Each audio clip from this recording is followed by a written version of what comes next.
Ok, ben, donc rebonjour. Aujourd'hui, en fait, je vais essayer de consacrer la séance aux expériences mystiques. Voilà. Bonjour. Bonjour. Donc, je n'ai pas de PowerPoint particulièrement, j'ai quelques notes, parfois pour des cas que je vais vous lire. Et si j'ai un ouvrage à vous conseiller un peu sur le sujet, je vais essayer de vous le mettre dans la. Ouais, de toute façon, je ne sais pas si je peux mettre une photo. Ouais, c'est bon. C'est le dictionnaire de psychologie et psychopathologie des religions, qui est vraiment un dictionnaire, hein. C'est vraiment un gros paquet. Vous l'avez sûrement en BU, sous la direction de Stéphane Gumper et Franklin Roski. Et donc, vous avez toute une première partie qui fait à peu près un tiers du livre sur des notions classiques de psychologie, psychopathologie des religions. Et ensuite, la deuxième partie, ce sont des entrées biographiques. Donc, c'est un collectif, hein, voilà, mais vous avez vraiment, pour le 19e, 20e siècle, la plupart des grands auteurs qui ont travaillé sur les questions de religion. Et donc, il y a beaucoup de. Bon, c'est un gros, gros travail. Là, sur quoi je vais m'appuyer, c'est notamment un chapitre que j'avais eu l'occasion de traduire. Je vous le mets également en message. C'est un chapitre de David Wolf dans un livre qui s'appelle The Varieties of Anomalous Experiences, qui a été publié la première fois en 2000 par l'Association psychologique américaine. Et ça a été réédité, revu augmenté en 2014. Mais je crois que ce chapitre n'a pas fait beaucoup l'objet de remaniements en tant que tel. Et le Varieties of Anomalous Experiences, en fait, rien que le titre, normalement, doit vous faire penser aux Varieties of Religious Experiences de William James, dont je vous avais parlé en première séance.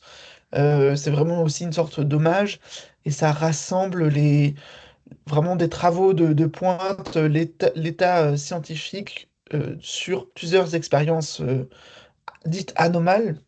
Donc anomale, c'est l'adjectif qui est dérivé d'anomalie, hein, ça n'a rien à voir avec anormal. Et donc, vous allez avoir effectivement les expériences de mort imminente, de guérison, les souvenirs de vie antérieure, etc., etc. Vous avez vraiment un chapitre à chaque fois très complet avec beaucoup de références bibliographiques sur ce sujet. Donc là, je vais suivre un peu la présentation de Wolf et puis je vais intégrer également un cas de ma pratique. Et puis, encore une fois, vous n'hésitez pas à m'interrompre pour poser des questions, quoi. Ah, donc là, le terme mystique, c'est cet adjectif ou la notion de mysticisme en substantif sont utilisés de façon généralement imprécise. On ne sait pas trop à quoi ça fait référence. Il y a beaucoup de variantes, on verra. Déjà en 1899, il y avait un auteur Inch qui avait compilé 26 définitions différentes du mysticisme. Et en fait, aujourd'hui, c'est encore pire. On sait juste effectivement étymologiquement que le mot est dérivé du latin mysticus, qui veut dire mystère, et du grec mystikos, de myste, qui veut dire initié. Donc les initiés au mystère, c'est effectivement à l'époque une forme d'initiation enfin pas en soi secrète, mais qui vont marquer une sorte de rituel assez magique, euh, dont on doit sortir transformé, etc., qui nous font passer par des prises de conscience enfin, extraordinaires, quelque chose qui nous fait sortir de la réalité du vécu quotidien. Et donc, en fait, après, ça a été utilisé de façon plus classique pour parler de toute forme d'expérience euh, qui nous dégage cette forte impression d'avoir abordé une réalité différente. Et il commence son chapitre en donnant trois exemples. Voilà, ça donne un peu une variété différente. Donc le premier, c'est une expérience très récente. C'est une auteure qui s'appelle Sophie Burnham, qui est une écrivaine indépendante et qui se trouvait mener des recherches personnelles sur la spiritualité, la méditation. Sa mère venait de mourir quelques mois plus tôt, et puis elle avait eu des discussions comme ça sur Dieu. Enfin, elle était très animée en fait de pas mal de questions religieuses et spirituelles. Et là, elle a fait un voyage au Pérou, elle a suivi un groupe de touristes qui ont visité l'ancien site sacré du Machu Picchu. Et sur ce site-là, elle a eu une sorte de rugissement grave dans ses oreilles. Elle a eu le sentiment qu'elle était là pour quelque chose. Elle s'est mis un petit peu de côté. Elle a un peu grimpé sur la colline, puis elle s'est jetée au sol. Et là, je vais citer ce qu'elle raconte. Je sentis une pression sur ma nuque, comme si une main noire était en train de me presser à terre. Elle était terrible et majestueuse. Au milieu du sombre rugissement vint une voix. Tu nous appartiens, ou tu es mienne. Ce n'était pas en mots, mais plutôt comme une forme de connaissance résonnant dans l'obscurité. Pendant un moment, je luttais contre elle. Puis, si tu es Dieu, oui, c'était la réponse qu'elle donnait. Je me rendais avec mes dernières pensées cohérentes. J'appartiens seulement à Dieu. Avec cela, j'étais immergé dans une douceur que les mots ne peuvent exprimer. Je pouvais entendre le chant des planètes, et vagues après vagues, la lumière me lavait. Mais cela est faux, car j'étais également la lumière, sans distinction d'être soi ou d'être lavé. C'est difficile à dire ce qui s'est passé à ce niveau-là. J'en étais au point où j'ai cessé d'exister, où j'étais englouti dans la lumière. Combien de temps cela a duré, je l'ignore. À un autre niveau, bien que je n'existât plus comme un jeu séparé, je voyais néanmoins des choses, indiquant par conséquent la dualité du jeu et de l'autre. Dans cet état, je savais des choses dont je n'ai aujourd'hui pas même la présence d'esprit de questionner. Il y en a certaines dont je ne me souviens pas, mais je sais que j'ai vu à l'intérieur de la structure de l'univers. J'avais l'impression de savoir au-delà de la connaissance et d'avoir eu des aperçus du tout. C'était une connaissance intraduisible et elle me remplit de joie. Voilà, premier exemple euh, d'interaction finalement avec quelque chose de transcendant. On remarque effectivement bon, des choses qu'on va retrouver, mais l'impression d'avoir touché une connaissance totale, de n'en garder qu'une fraction, l'impression d'avoir fusionné avec un grand tout. Également le côté élationnel, hein, une grande joie, un émerveillement de la chose, hum, et en même temps le caractère involontaire, imposé, forcé en fait de l'entrée ou du déplacement dans cet univers. J'ai un deuxième exemple qui vient d'une collection de documents sollicité par le zoologiste Alistair Hardy, qui a créé en fait l'unité de recherche sur l'expérience religieuse à l'université d'Oxford. Ça existe toujours. Donc là, je l'ai traduit en français, mais ça va être Religions Experience Research Unit ou un truc comme ça, qui ont une revue d'ailleurs. Ça m'est déjà arrivé d'ailleurs de publier dans cette revue. Et là, il s'agit d'un cas d'un officier durant la Première Guerre mondiale, donc c'est quelque chose qui date pas mal. Donc le soldat raconte. Je marchais vers l'est pendant environ 3 kilomètres le long du chemin de halage, puis je tournais. Puis je m'approchais du village. Plus je m'approchais du village, plus les environs semblaient devenir vivants. C'est comme si quelque chose qui était en sommeil quand j'étais dans le bois venait à la vie. J'ai dû me laisser gagner par un état d'exaltation. La lune, quand je levais les yeux pour la voir, semblait être devenue une personne qui m'observait, comme si elle était consciente de ma présence sur le chemin. Un doux parfum se répandait dans l'air, les eaux se déplaçaient lentement le long du canal. Pardon. Non, les eaux se déplaçaient lentement le long du canal, s'aéraient sur la voie tranquille des champs de bataille à la mer, et elles acquirent un humaine qui soutenait les sentiments ressentis face aux arbres bourgeonnants. Bon, la traduction est pas top, c'est la mienne, mais c'est pas top. J'avais la sensation croissante d'être en train de m'absorber dans le vivant environnant, jusqu'à en arriver à un point culminant. Quelque chose qui était en train d'arriver, puis il arriva. L'expérience dura, devrais-je dire, environ 30 secondes, et sembla sortir du ciel dans lequel résonnaient les harmonies. La pensée, c'est la musique des sphères, fut immédiatement suivie par un aperçu de corps lumineux, météores ou étoiles, circulant sur des trajectoires prédestinées, d'où elles émettaient lumière et musique. Je restai immobile sur le chemin, en demandant si j'allais m'effondrer. Je mis un genou à terre et pensa comme ce serait merveilleux de mourir à ce moment. Donc là, on est moins dans quelque chose de conditionné, on sent pas forcément une recherche, etc. Alors bien sûr, le fait d'être en guerre, d'avoir le danger, d'être sous stress joue pas mal, mais on voit la progression assez lente où l'environnement se transforme point par point jusqu'à devenir euh, une fusion, ce qu'on va aussi appeler sentiment océanique, une fusion avec l'environnement, une sorte voilà, d'expérience de conscience écologique, où tout le vivant et même les planètes euh, deviennent sensorielles, deviennent animées. Et il n'y a pas en soi de divinité ou de Dieu, mais il y a une vraie joie, une acceptation et quelque chose qui prend le sujet et qui lui pèse énormément aussi dessus. Et donc le troisième exemple qu'il donne, il vient du livre de William James, donc euh, Varieties of Religious Experiences, et c'est un écrivain et poète anglais du 19e siècle qui s'appelle Simons, et qui va décrire une sorte d'extase. Alors l'extase, bon, les définitions aussi sont extrêmement variables, hein. Euh, Là, c'est plutôt l'idée normalement de contempler un objet et d'en ressentir une sorte de montée émotionnelle euh, très puissante qui fait décrocher autour de cette contemplation. Et donc là, il dit quelque chose qui se produisait de façon récurrente, mais avec une fréquence de plus en plus faible jusqu'à qu'il ait 28 ans. Donc quelque chose qu'il a vécu plusieurs fois. Et donc là, il décrit un exemple. Tout d'un coup, à l'église, dans le monde, au cours d'une lecture, à des moments où j'étais immobile, je sentais l'approche de l'extase. Irrésistiblement, elle s'emparait de mon intelligence et de ma volonté, paraissait durer une éternité et se terminait par une série de rapides sensations qui ressemblaient au réveil d'un anesthésie. Je ne pouvais me la décrire. C'est une des raisons qui la faisait redouter.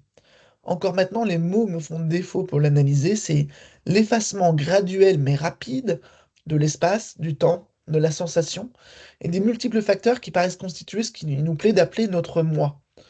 À mesure que disparaissent ces conditions de la conscience normale, s'épanouissait la conscience d'un moi sous-jacent, pur, absolu. Le monde perdait toute forme et tout contenu, mais le moi subsistait dans sa terrible acuité, sentant avec angoisse que la réalité allait s'anéantir comme crève une bulle de savon, après quoi la peur d'une prochaine dissolution, l'affreuse conviction que ce moment était le dernier, que j'étais arrivé au bord de l'abîme, à la certitude de Maya, l'éternelle illusion, semblait m'arracher à mon rêve. Le premier de mes sens qui revenait à l'état normal était le toucher, puis surgissaient rapidement les impressions familières et les préoccupations quotidiennes. Enfin, je me retrouvais homme, et bien que l'énigme de la vie restât pour moi sans solution, j'étais heureux d'avoir échappé à l'abîme, à cette redoutable initiation au mystère du scepticisme. Donc, on voit que c'est quelque chose de régulier. Donc, du coup, effectivement, il décrit moins un événement qu'une multitude d'événements, mais il décrit assez bien ce qu'on va appeler la dissolution du moi, ego dissolution en anglais. Et donc, cette idée assez paradoxale que ce qui constitue habituellement l'identité s'évapore, mais il y a quand même, pas chez tout le monde, mais en tout cas chez lui, la persistance quand même d'un jeu, de quelque chose ou d'un soi, qui soit autre chose que son identité de façade, et ce soi-là est confronté à une sorte de soit une fusion totale, euh, soit à sa mort, mais qui revient à peu près à la même chose, c'est-à-dire si cette dissolution va au bout, en fait, il n'a plus rien pour exister en tant qu'individu et pour se disjoindre de tout ça, quoi. Et donc, il fait une référence à l'anesthésie parce que il a également rapporté à James un autre exemple d'extase induite par le chloroforme, voilà, qu'il avait eu l'occasion de prendre. Qu'est-ce que ça vous, euh, qu'est-ce que ça vous évoque, ces trois expériences?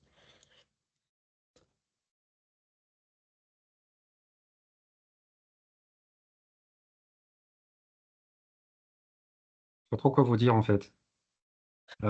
C'est plus, enfin, de par les études, c'est plutôt des choses que j'ai entendues dans un cadre religieux, surtout l'extase. Quand vous avez parlé d'extase, j'ai eu l'image tout de suite forcément de gens agenouillés devant une croix ou devant une statue. Enfin voilà, c'était forcément religieux parce que ben, voilà, c'est le monde dans lequel je suis. Euh, pour le reste, je sais pas trop. Je sais pas si c'est des choses dont j'ai déjà entendu parler ou pas. J'ai l'impression que ça peut être très général, mais qu'en même temps, c'est pas isolé. Je sais pas trop comment vous dire. C'est à la fois, oui, voilà, très général et ouais, pas isolé. Je trouve pas d'autre mot. Je suis désolé, quoi. Donc du coup, Et, j'ai du mal à remettre tout ça en ordre, quoi. mm, en fait, je trouve que ça reste, on va le voir, assez difficile à caractériser en tant que tel. À quel moment on peut parler d'aspect mystique ou pas. Et d'ailleurs, dans le chapitre, alors ils essayent d'argumenter, mais les définitions qu'ils donnent, elles s'appliqueraient aussi bien aux expériences de mort imminente qu'on a pu voir. Donc du coup aussi, il y a ce décrochage vis-à-vis de la réalité et parfois des sentiments fusionnés avec une lumière d'amour, des choses comme ça. Donc c'est vrai que ça pourrait être qualifié de mystique. Euh, et qui a, enfin, les frontières sont pas très claires avec les autres expériences. En Oui, plus, on voit du coup des contextes différents. Oui, pardon. Pour moi, le terme mystique, en fait, ça renvoie aussi enfin, oui, quasiment forcément à de la religion. Parce que vous parliez tout à l'heure de la définition du mot mystique. Ça m'a rappelé les cultes à mystère qui étaient il y a 2000 ans, mais qui c'est étaient ça. associés à une divinité de toute façon. Mm. C'était réservé à des initiés, donc ce que vous avez expliqué, quoi. Donc les gens savaient que c'était des cultes à mystère, et c'est pour ça que c'était attirant. Et le christianisme s'est aussi développé grâce à ça ou contre ça, parce que justement, ça proposait des choses qui n'étaient pas cachées, mais bon, bref. Donc il y a forcément un côté religieux dans le terme mystique, en fait. Alors, mais c'est justement ça qui peut être questionné, c'est-à-dire il peut y avoir un aspect doctrinal et une divinité, etc. Précisé, mais là, il y a l'expérience par exemple de l'écrivaine, elle est bon, elle se fait hors d'une religion catholique. Enfin, bien sûr, elle va sur un ancien site sacré, mais on, on est sur quelque chose de très indépendant d'un corps doctrinal en tant que tel. Et et à partir de James, hein, notamment, on va qualifier d'expérience mystique des impressions directes de contact avec le divin, hors de tout cadre établi. Et puis le côté des cultes à mystère, ça restait une chose, je crois que tout le monde pouvait faire une fois dans sa vie. On n'a pas le droit de le refaire une deuxième fois. Et c'est une initiation auquel on prépare un certain nombre de philosophes, de scientifiques. Tout le monde devait au moins une fois aller faire cette initiation. Donc à ce moment-là, c'est moins réservé, on pourrait dire, à des gens qui veulent s'engager dans la prêtrise ou dans une voie mystique particulière.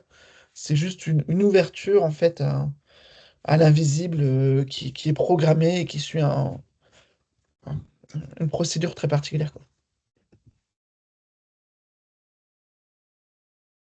Et- Moi, ce qui m'a interpellée, c'est dans les deux premiers témoignages, ce, comment cette allusion à cette expérience de l'univers des planètes, et notamment les sons, la musique émanant de l'univers.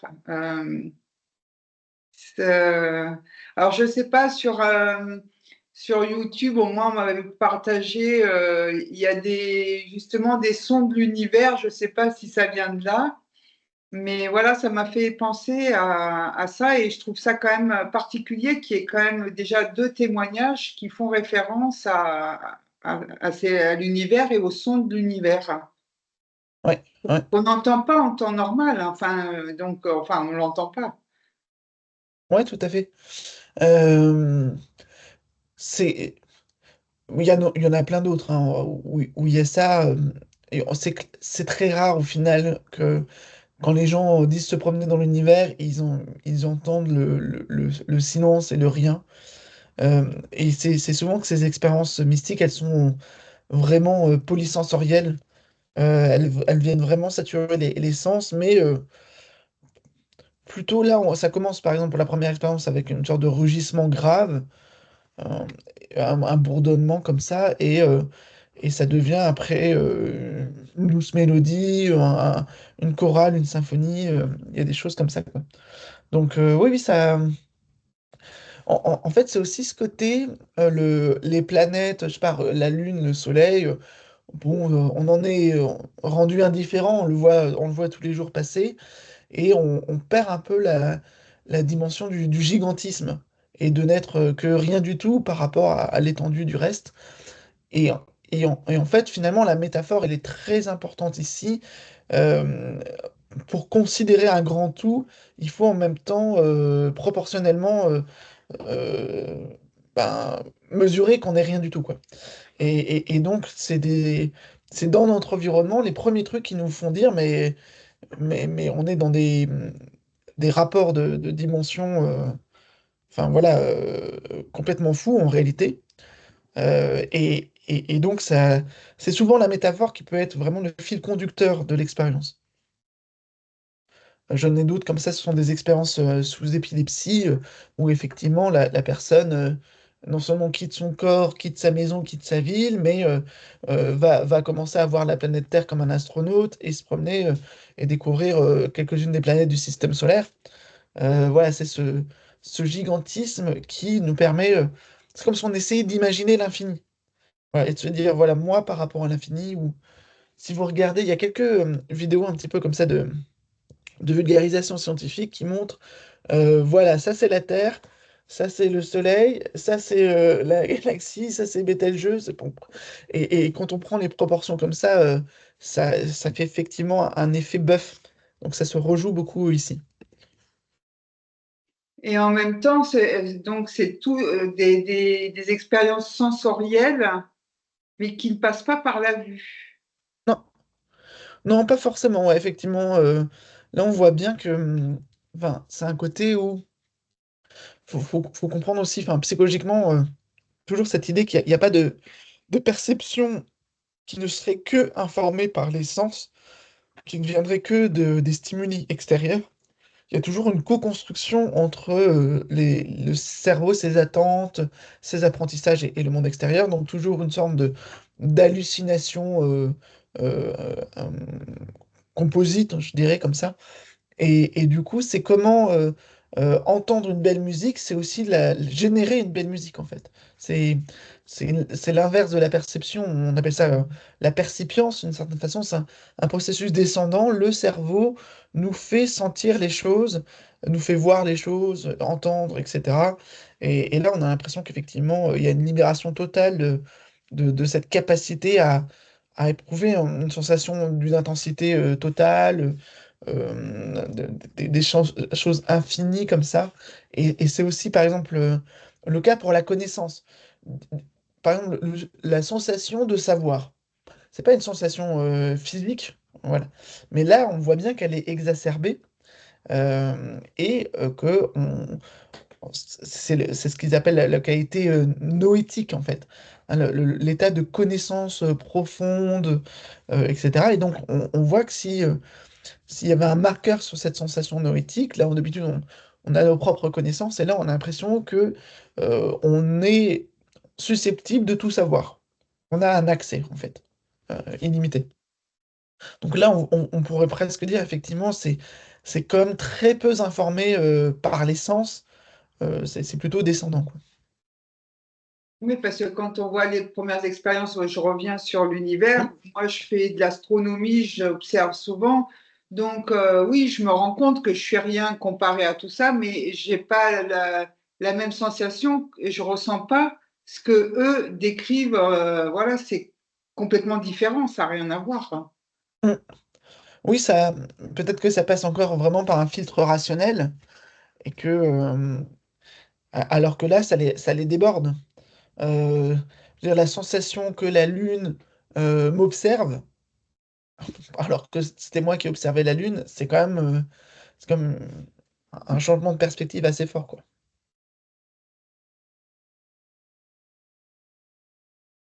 Donc, les caractéristiques qui sont données de l'expérience mystique, hein, pour les tenter, donc James, lui, il a proposé un certain nombre de critères, qui sont quatre en fait, et qui ont quand même passé pas mal, ont été discutés pendant très longtemps. Le premier, il va dire que ces expériences sont marquées avant tout par leur ineffabilité. Alors, je sais pas si c'est un mot que vous avez dans votre vocabulaire quand même, si. Je vous le mets quand même pour l'écriture. Voilà. Au sens où toute tentative pour rendre compte adéquatement avec des mots de cette expérience semble assez vouée à l'échec. Donc ils peuvent essayer d'en parler, mais ils le disent bien. Comment vous racontez ça, quoi? C'est des sensations qui dépassent les catégories habituelles, qui n'ont pas d'adjectifs assez puissants, qui n'ont pas de métaphores assez puissantes, etc., quoi. Et qui vient dire souvent aussi, euh, seuls ceux qui l'ont vécu directement peuvent le comprendre. Voilà. Donc ça crée cet espace-là. Et la deuxième, c'est la qualité noétique. Donc c'est vécu comme un état de connaissance profonde et autoritaire, une intuition inconnue de l'intellect langagier. Donc c'est l'idée d'avoir euh, un accès à quelque chose qui dépasse le savoir courant de l'individu et qui rejoint en fait son ineffabilité. Je veux dire, il faudrait créer des mots. Donc il y a beaucoup de poètes hein, qui s'y sont essayés, hein. Il y a beaucoup de tentatives artistiques en général pour restituer ces expériences là où le langage courant semble tout à fait inadéquat. Et puis il y a deux autres caractéristiques qui sont moins discriminantes, hein, qui est le caractère transitoire. Ce sont des vécus qui ont tendance à durer pas forcément beaucoup de temps, hein, 30 secondes, 5 minutes, qui ont tendance à disparaître. En fait, l'état qu'ils laissent en une heure ou deux, ça va laisser une sorte de souvenir imparfait. On sent que c'est important, c'est quelque chose qui se cristallise, mais la personne, et là ça a été dit par exemple, elle est plus capable de redire exactement tout ce qui l'a traversé, tout ce qui a constitué son expérience. Et on le voit également dans les expériences de mort imminente. La personne va avoir 1 million de souvenirs de sa vie qu'elle aura revécu, et elle peut en raconter trois. Donc il y a une sorte de disproportion à ce niveau-là entre ce qui traverse l'esprit et ce qui est conservé. De la même façon, on pourrait dire que vous rêvez une bonne partie de la nuit, ce sont des rêves complexes, intenses, etc. Le matin, au bout d'une minute, vous savez plus de quoi vous avez rêvé, quoi. Donc il y a ce décalage, c'est-à-dire qu'on ça a l'air vraiment d'être deux consciences avec très peu de juxtaposition. Voilà. Et le quatrième critère, aussi peu discriminant, c'est la passivité, la sensation qu'une fois que l'expérience est en cours, on ne peut plus la contrôler et qu'on serait même sous l'emprise d'un pouvoir supérieur. Et donc là aussi, ça guide pas mal les choses. Euh, qui me fait ça? Qui me donne ça? Qu'est-ce qu'ils veulent? Il y a toujours cette impression d'une intentionnalité qui n'est pas la nôtre. Et encore une fois, je fais le parallèle avec le rêve, parce que le rêve a justement comme principe que c'est une fiction qu'on génère, on pourrait dire nous-mêmes, mais pendant tout le temps du rêve, on a l'illusion que c'est pas du tout de notre fait. Et donc, il y a vraiment cette inversion, c'est vraiment, si on commence à trop réfléchir et à trop contrôler le rêve, en fait, il va s'arrêter. Donc là, vraiment, il y a quelque chose d'un lâcher-prise très important dans ces expériences. Excusez-moi. Oui. Une question, s'il vous plaît. Est-ce que dans tout cela, il n'y a pas comme élément qui se retrouve à chaque fois, un élément déclencheur, justement, chez les personnes? Je ne sais pas, la vision de quelque chose, un objet qui arrive, ou la lecture de quelque chose, ou enfin quelque chose qui leur fait dire, après l'expérience, mon expérience a débuté parce que j'ai vu ça, parce que j'ai senti ça, parce que j'ai entendu ça. Bah, malheureusement, on n'arrive pas à avoir un profil commun. Alors après, chacun peut repérer un élément déclencheur. Là, la personne va dire le Machu Picchu, c'est un lieu sacré. J'ai été pris par la force, l'énergie du lieu. L'autre, le dernier, là, va dire ben, j'étais en train de faire une prière à l'église et puis je me suis fait emporter là-dedans. Bon, et le deuxième qui était sur un chemin en pleine guerre, là, il repère pas par exemple un déclencheur très clair. Il n'a pas mis en place un rituel, il a pas cherché à aller vers cette expérience volontairement, donc très compliqué. Et puis, il y avait quand même cette idée aussi, euh, une drogue, une substance psychédélique, un empoisonnement, un champignon, etc., peut générer le même type de lâcher prise de modification de la sensorialité qui amène à ça. Donc on a du mal à repérer un déclencheur unique, par exemple. Mais c'est pas exactement ça la question. Mais est-ce que ce serait pas, parce qu'on voit que des personnes comme le soldat ou cette femme sur le Machu Picchu, ils ont vécu des expériences déjà de vie au départ proches de la mort. Et donc, est-ce que c'est pas ça qui pourrait Oui, permettre ce genre d'expérience après mystique? bah, il y a effectivement, quand on retrouve les gens qui vont. Alors, c'est le problème, les gens qui vont témoigner et qui vont témoigner de l'importance que ça a eu pour eux, le côté le transformateur, de métamorphose, ils vont bien repérer une sorte d'avant-après. Et donc, ils vont bien dire j'étais dans un état bon, de détresse, etc. Et puis, ça m'est tombé dessus et je ne suis plus la même personne. Mais ça, c'est vrai que c'est un récit standard. Je ne sais pas si ça vaut forcément force de loi partout. On a des cas comme ça. Une jeune fille anorexie qui se retrouve à aller dans une église et je crois qu'elle fait juste toucher l'eau bénite et hop, elle a son expérience mystique.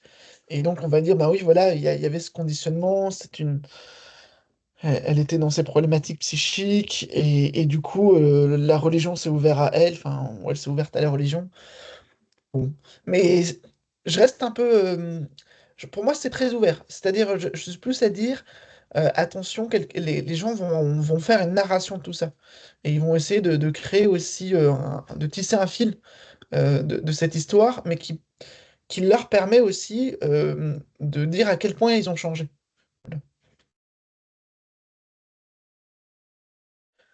Et effectivement, c'est un critère que ne prend pas là James, hein, mais qui peut être pris par la suite, c'est la tendance de ces expériences à avoir des répercussions importantes. Donc là, on parle d'expériences de quelques secondes à quelques minutes, mais qui peuvent laisser une trace indélébile dans la vie, et je reviendrai un petit peu sur les études qui ont pu être faites sur la répercussion, les répercussions.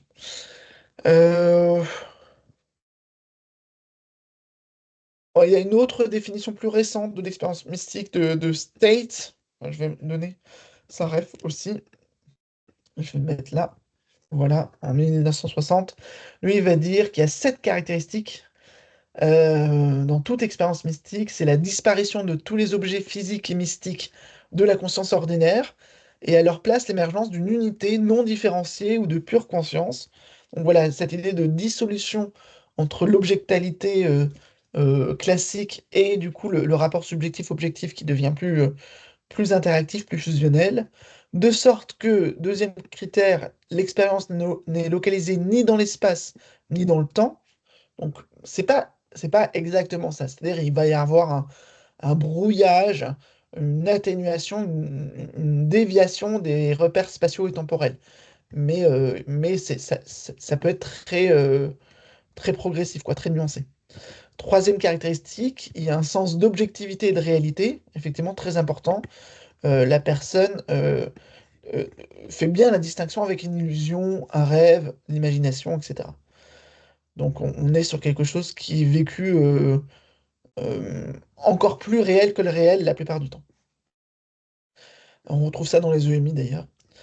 Quatrième point, il y a des sensations de paix, de félicité, de joie ou de bénédiction. Donc il y a effectivement, ce que je vous disais, le côté élationnel euh, qui se retrouve. Cinquième critère, la sensation à des degrés variés d'avoir rencontré le saint, le sacré ou le divin, qui peut être identifié en tant que Dieu. Donc là, c'est plutôt que il y a une personnalisation d'une intention supérieure. Voilà. Un grand tout qui est humanisé presque, hein. Enfin, voilà. Euh, on a l'impression, enfin, on comprend cette intentionnalité sur les critères avec lesquels on comprend notre propre intentionnalité. Ensuite, sixième critère, l'apparition paradoxale de violation des lois habituelles de la logique, ainsi que l'illustre une conscience sans objet. Donc là, oui, il y a des réflexions un petit peu sur le fait de pouvoir contempler toute sa vie, autant le passé que le futur, le fait de pouvoir intégrer des éléments qui viennent par exemple, du cosmos ou des choses qui se passent à distance, euh, avoir accès à des secrets comme ça, des compréhensions lucides du monde. Donc voilà, on a ça donne vraiment cette impression qu'on n'est plus du tout sur le même registre de la pensée. Voilà, tout va plus vite, tout va plus fort. Enfin, voilà. Et le dernier, il reprend la notion d'ineffabilité, mais il dit que c'est une ineffabilité alléguée parce qu'il est moins certain que James que ce soit un caractère commun en mode mystique. Il sent qu'effectivement il y a une sorte de raptus, une sorte de laïus, de hiatus, pardon, c'est ça que je voulais dire, une sorte de hiatus entre l'expérience et sa mise en récit, mais elle est assez variable d'un individu à l'autre.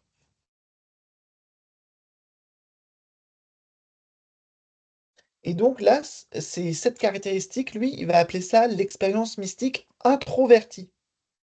Voilà, il va la sous-qualifier comme ça. Euh, et la différence qui va être faite, c'est la différence donc avec une expérience mystique qui serait extravertie et qui correspondrait à l'exemple, le deuxième qu'on a donné, donc celui du soldat. Dans ces expériences extraverties, il n'y a pas de disparition du monde matériel, pas totalement, mais ils sont directement mystérieusement perçus comme possédant une unité sous-jacente. Donc on voit l'unité du vivant, du cosmos, etc. Mais on a encore finalement un pied dans la réalité spatiale et temporelle. Bon, et lui, il va state, hein, bon, c'est son critère, mais il va dire que l'expérience mystique extravertie, c'est inférieur et moins significatif que l'autre expérience intravertie. Donc on voit là une sorte de hiérarchisation discutable, je dirais, de tout ça. Euh, Puisque, comme je vous disais, moi je pense qu'il y a plus effectivement ce côté de degré dans les repères spatio-temporels. Euh, et si je dis ça parce que, notamment dans les expériences de mort imminente, les gens peuvent avoir un ralentissement du temps, une accélération du temps, une disparition du temps, mais dans une même expérience, ils peuvent avoir les trois. Ça peut commencer par se ralentir, ils peuvent ensuite avoir tout un bout de leur vie qui est montré en accéléré, et puis à un moment, ils sont bloqués par exemple 3 semaines dans le paradis, et ensuite ils reviennent. Et donc, c'est très difficile de ne pas tenir compte en fait d'une fluctuation au sein même de l'expérience dans le rapport spatio-temporel. Bon, voilà. Mais c'est vrai qu'il y a eu beaucoup de tentatives après James pour essayer de repérer comme ça tout un continuum d'expériences mystiques bénignes ou extrêmes euh, et qui va être retraduit plus tard. Il va y avoir un courant de la psychologie qui s'appelle la psychologie transpersonnelle qui s'intéresse beaucoup aux expériences, aux états non ordinaires de conscience puis aux expériences spirituelles. Et ils vont parler d'un transpersonnel horizontal vis-à-vis d'un transpersonnel vertical. Et donc, cette idée comme ça que certaines expériences sont quasi mystiques, mais sont beaucoup moins intéressantes, beaucoup moins remarquables. Et il y a une sorte d'adoration, de contemplation des expériences mystiques les plus puissantes, les plus pures. Bon, voilà, c'est un peu des discours un peu militants hein, qui sont derrière aussi. S'il vous plaît. Est-ce il y a eu des témoins de ces, parce que là, on fait parler, on interroge les personnes qui ont vécu, mais est-ce qu'il y avait des témoins à côté d'eux qui auraient pu raconter, eux, de l'extérieur, comment était la personne ou, Euh, Ça a pu arriver, mais là, effectivement, je n'avais pas noté, mais là, les trois expériences ont l'air d'être faites vraiment dans la solitude.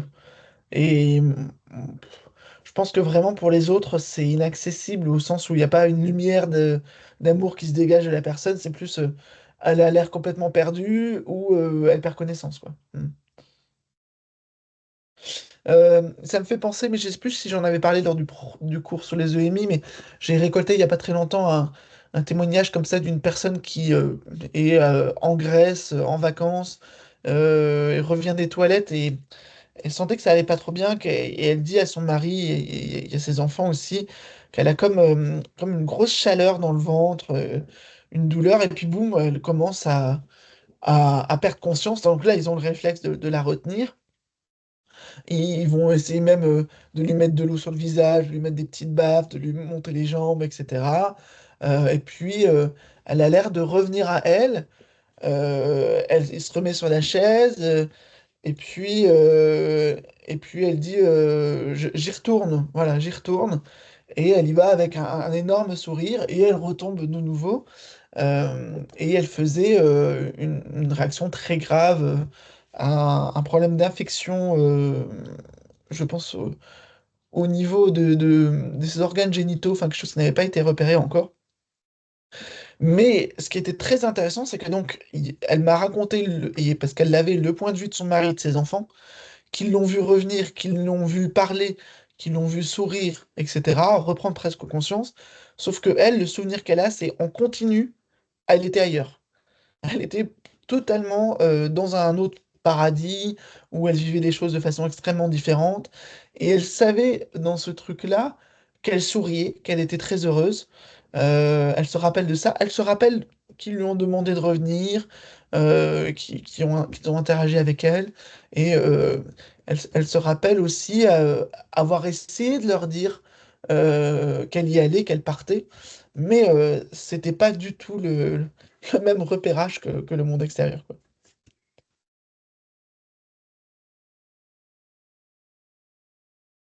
Voilà, alors j'essaie de voir un petit peu. euh, Ouais, voilà. Alors, je vais aller assez vite du coup sur les répercussions de l'expérience mystique. Il y a eu donc des études de cas comme ça ou des anecdotes un petit peu pour aller essayer de voir à quel point ces gens avaient vraiment changé quand ils prétendaient avoir changé. Et effectivement, il y a quand même beaucoup de ces gens, en tout cas ceux qui veulent bien témoigner de ces expériences, qui leur attribuent un sens très important, bouleversant dans leur vie. Euh, Ils gardent cette impression de joie, de réalité supérieure, d'avoir découvert de nouvelles vérités, même s'ils sont pas capables de les restituer. Ils ont l'impression que les soucis ordinaires du quotidien n'ont plus la même importance ou apparaissent sous un nouveau jour. Et ils ont le développement de nouvelles croyances, de valeurs nouvelles qui prennent la place des anciennes. Et ils sentent pour les autres un amour intensifié, une compassion plus importante. Euh, et beaucoup parlent de leur vie comme ayant pris un sens nouveau. Voilà. Et donc là, ce qui va être très étonnant, c'est que ce, ce décalage, il est assez stable dans le temps. C'est-à-dire que vraiment, des années plus tard, le- cette sensation, cette expérience qu'ils ont eue, la présence d'une lumière, etc., qui est restée quelques secondes ou quelques minutes, parfois quelques jours, est décisive pour le reste de la vie. Il y a des cas comme ça qui sont détaillés euh, de ce type, mais bon, c'est assez commun. Euh, Et donc, pour aller tester ça un petit peu, il y a eu des tentatives d'induire des états non ordinaires de conscience et de faire passer des questionnaires de personnalité avant, après et longtemps, longtemps après. Et donc, l'étude qui est la plus intéressante dans ce cadre-là, c'est celle de Panke. Je vais vous écrire son nom. Et ça se fait, malheureusement, ça se fait en fin de course du LSD, c'est-à-dire peu avant que le LSD, la psilocybine et des trucs comme ça soient interdits d'usage aux États-Unis.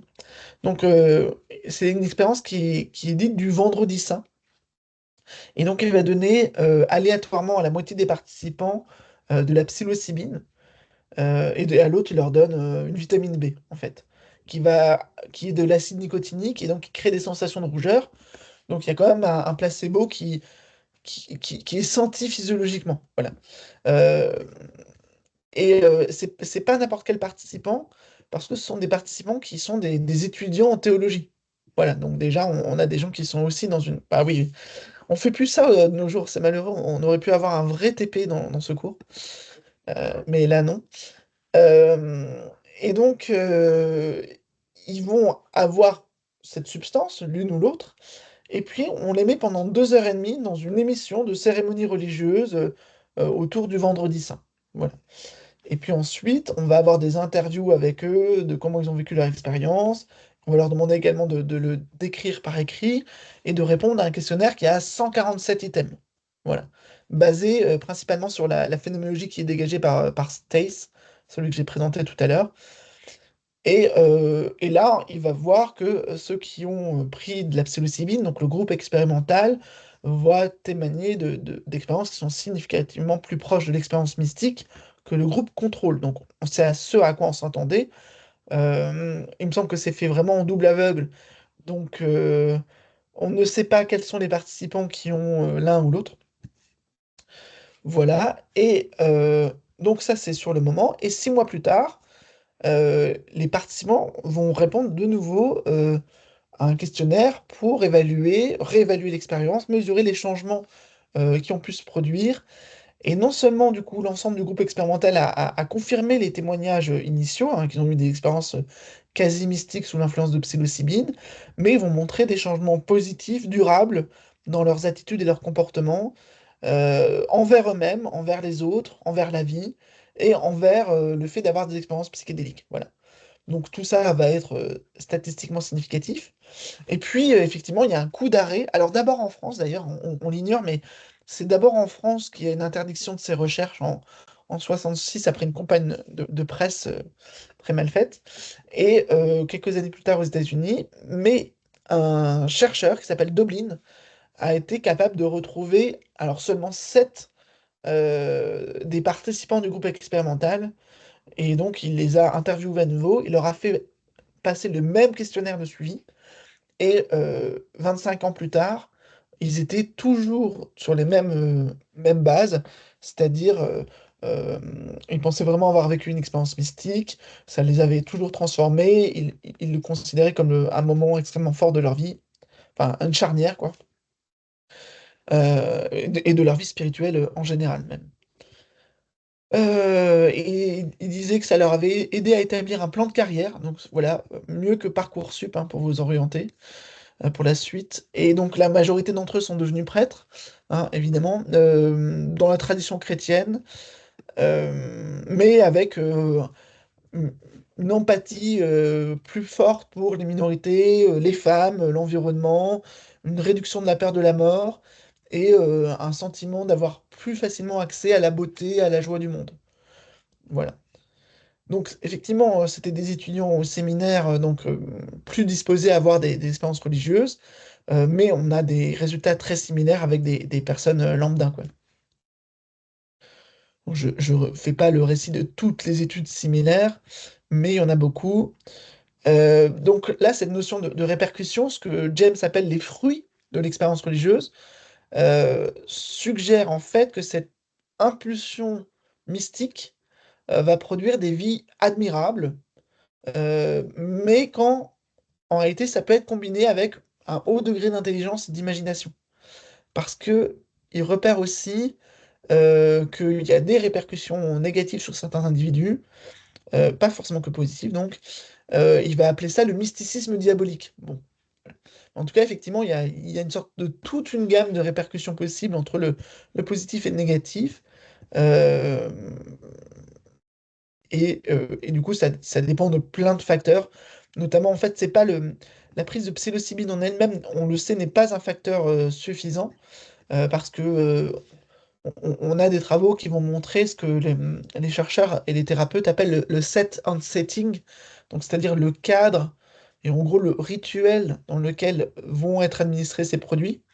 Et pour vous donner un contre-exemple très parlant, en France dans les années 50-60, quand il y a eu également par des psychiatres et des médecins des études de psychédéliques, on donnait sans prévenir cette substance à un patient qu'on laissait seul dans une chambre d'hôpital blanche sans trop venir le voir et sans vouloir rentrer en contact ni verbal ni tactile avec lui.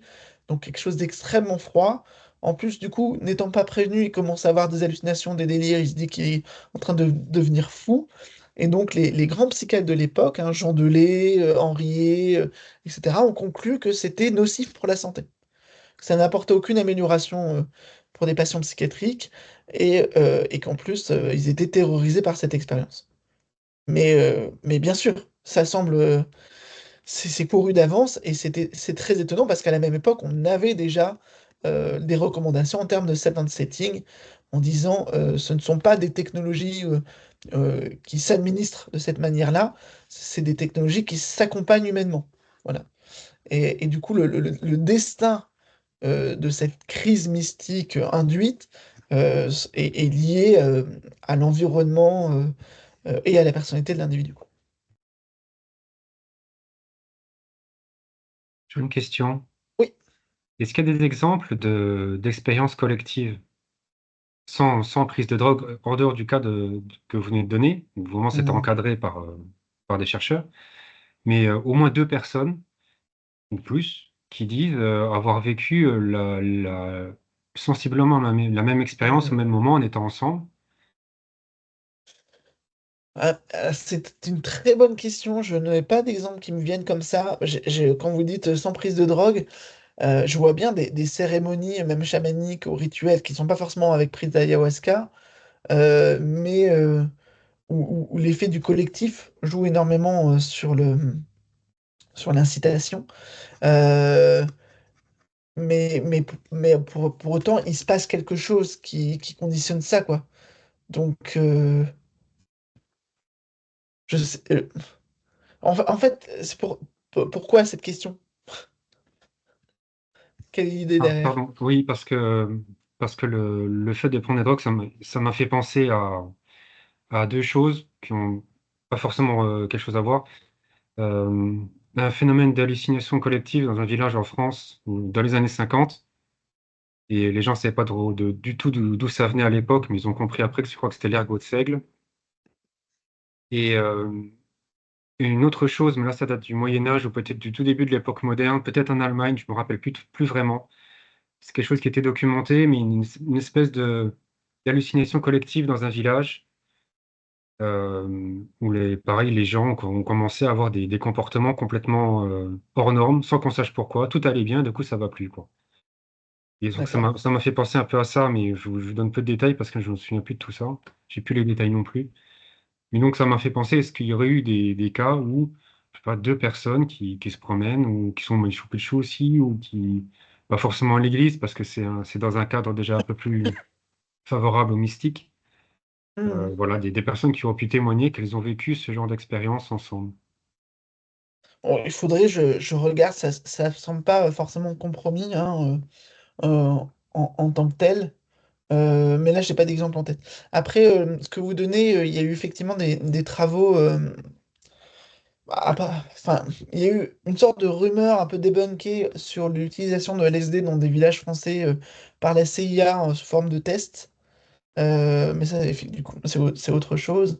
Et après, il y a beaucoup de phénomènes de transe ou de possession qui sont collectifs. Et il y en a eu en France comme à l'étranger, donc souvent avec des caractéristiques. Alors, il y a des cas où c'est des couvents, effectivement, où il y a une sorte d'entraînement imaginaire et petit à petit, l'ensemble des personnes va être en prise avec le diable, à se retrouver à faire des mouvements automatiques, à se sentir possédé, etc. Et c'est aussi vrai, j'ai un collègue qui avait étudié une danse comme ça à Strasbourg aussi, où il y a une femme qui avait perdu son enfant, et puis elle se retrouvait devant la porte de sa maison à danser frénétiquement jusqu'à l'épuisement. Et petit à petit, d'autres personnes, hommes et femmes, ont été pris par cette même danse. Voilà, et c'est un phénomène qui a duré plusieurs mois où les gens ne se contrôlaient plus, mais rentraient dans cette transe-là. Mm. Donc oui, il y a des phénomènes de contagion psychique aussi possibles dans tout ça. Et, euh, et là, dans ces études, c'est des facteurs aussi à prendre en compte, au sens où là, maintenant, quand ils font des psychothérapies assistées par la psychédélique, c'est de l'individuel. Il y a deux thérapeutes en général pour un individu sur la demi-journée ou sur la journée. Mais c'est vrai que la plupart du temps, quand c'était pris en mode récréatif, c'était pris en mode collectif. Et donc, on voyait les autres entrer en transe et on se permettait aussi ça.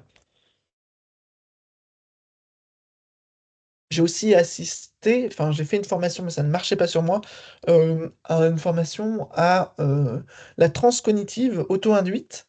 Donc c'est Corinne Sombrin qui est une ethno-musicienne devenue chamane, qui a écrit beaucoup de livres, qui est assez connue, qui propose ça, qui forme notamment beaucoup de thérapeutes, psychologues, médecins.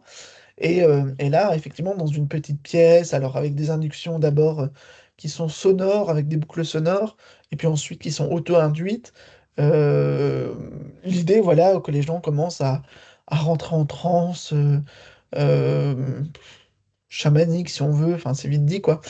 Et je pense que là, il y a les effets de suggestion collective qui sont très importants, quoi. Ça, oui, ça, j'en ai déjà entendu parler par des proches d'expériences chamaniques, mais moi, c'est recherché, en fait. C'est quelque chose Mm. qui est induit, on y va pour ça, on sait, on est préparé à ça, on est réceptif à ça. Il n'y a pas de hasard, en quelque sorte. C'est Mm. même plutôt le contraire. S'il se passe rien, c'est décevant, en fait. Les gens, ils vont Ouais. pour ça. C'est pas de l'autosuggestion, mais au moins, ils y sont préparés, quoi. Oui, oui, après, enfin, si la finalité, c'est de d'évoluer, de vivre des choses fortes dans la vie, tous les moyens sont bons, quoi. Euh, alors sinon, le point suivant dans l'article de Woolf, c'est sur les marqueurs biologiques. Donc je vais juste donner quelques éléments, hein. Il y a effectivement des études assez nombreuses, hein, sur la méditation. Et donc la méditation, ce n'est pas une expérience mystique, mais ça peut être considéré comme une sorte de précurseur. Et là, effectivement, il y a beaucoup de travaux qui vont montrer en fait comment cette conscience méditative, elle se décale de la conscience normale. Bon, voilà, je vais pas rentrer dans le détail. Là où il y a d'autres études, peut-être plus intéressantes, qui étaient sur l'épilepsie, qui a longtemps été associée avec toute forme d'expérience spirituelle et religieuse, remarquable. Et donc là, on a des indices on suspecte en fait qu'une forme d'épilepsie en particulier, qu'on appelle partielle, qui va concerner les lobes temporaux, donc autour des oreilles, ce serait là qu'il y a le plus d'activité, et donc on va parler une sorte de prédisposition des individus à avoir une labilité, une transition du lobe temporal, et donc avec des micro-coupures euh, dans cette partie spécifique du cerveau.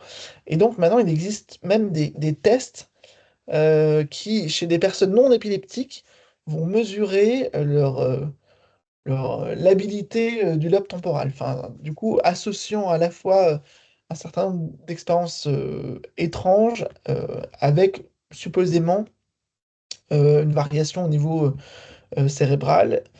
Et bon, voilà, ça c'est un. Bon, l'épilepsie, ça a toujours été un peu le moteur de ce rapprochement entre expérience mystique et neurophysiologie, même si au final, c'est peut-être pas la seule voie possible. Il y a eu un chercheur, enfin plusieurs chercheurs qui ont tenté de stimuler directement, par exemple, ces zones cérébrales parfois de façon invasive, c'est-à-dire chez des patients gravement épileptiques, parfois on fait des opérations du cerveau où ils sont encore conscients et on peut leur mettre des électrodes implantées et c'est de la stimulation cérébrale profonde.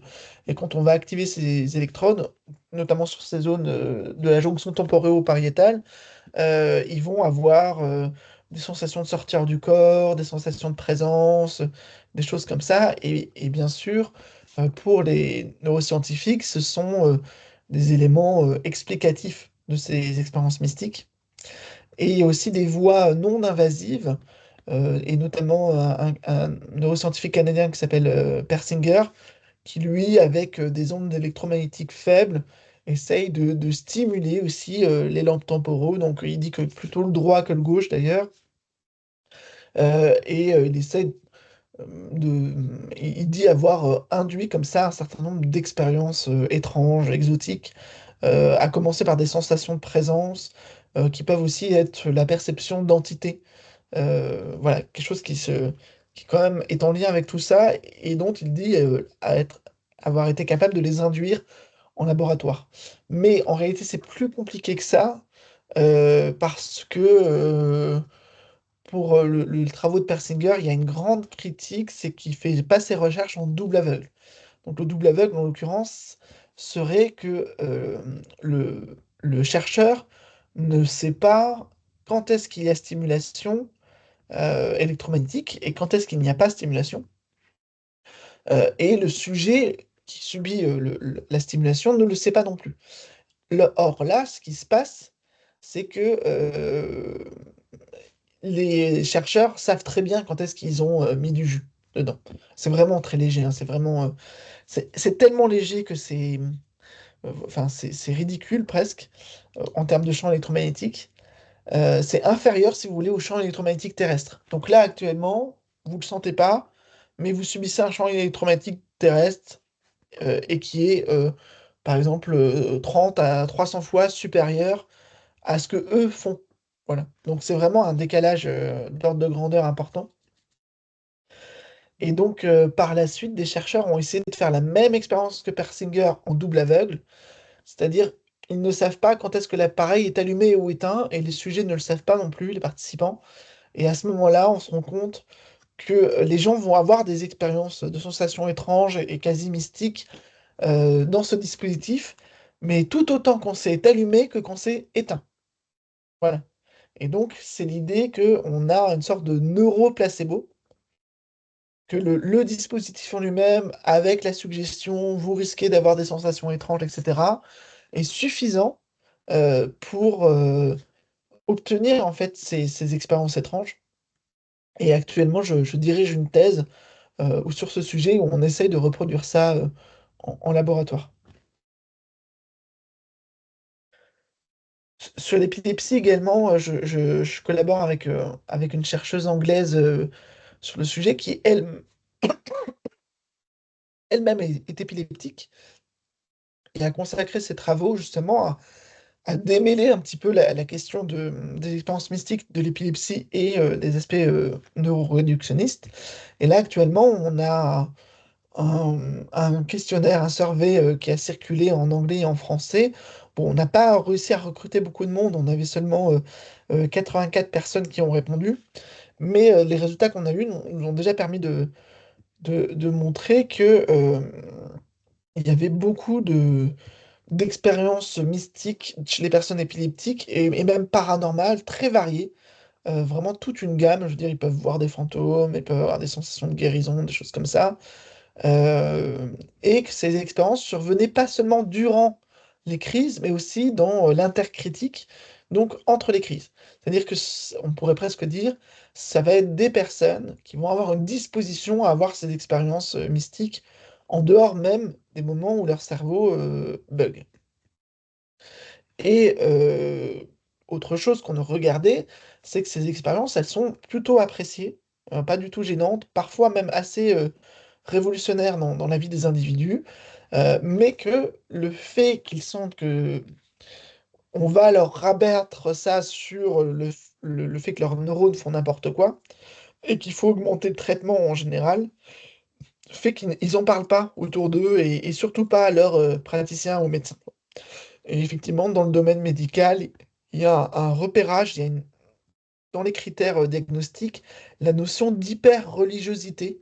Et donc, quand quelqu'un, bah, comme Louise Spears, avec qui je travaille, explique qu'elle est sortie de son corps et puis elle a voyagé dans le cosmos et qu'elle a vu des planètes du système solaire, etc., que c'était extrêmement réaliste, elle sait très bien que c'est une hallucination qui peut faire générer une inquiétude du côté du médecin et conduire donc à une augmentation du traitement alors qu'en fait, elle est plutôt contente d'avoir eu cette expérience. Donc voilà, on essaie de travailler notamment avec des associations euh, d'épileptiques pour modifier un petit peu le regard qu'on pourrait porter sur ce type d'expérience.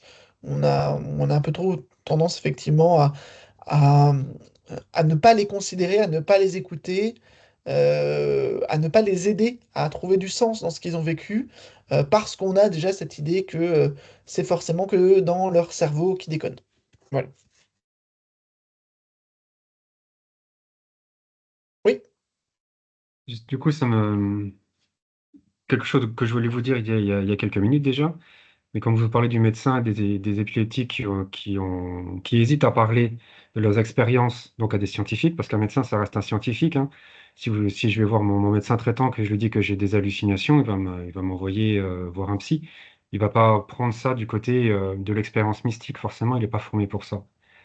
Donc du coup, ma question, c'était comment ce genre d'expérience est appréhendé hors Occident, on va dire. Parce que chez nous, on a plutôt, dans le cadre de la modernité, plutôt tendance à classifier les choses. On met les choses dans des cases. On mesure, on gradue, on fait des tableaux, on fait des schémas, et on essaie de faire rentrer les choses dans ces tableaux-là. Ce qui n'est pas forcément une mauvaise chose, hein, ça peut avoir son utilité. Mais peut-être que, je ne sais pas, en Chine, au Japon, en Inde, ils n'ont pas le même genre d'approche. Ils sont peut-être plus ouverts, plus réceptifs, ou simplement une autre façon de voir les choses.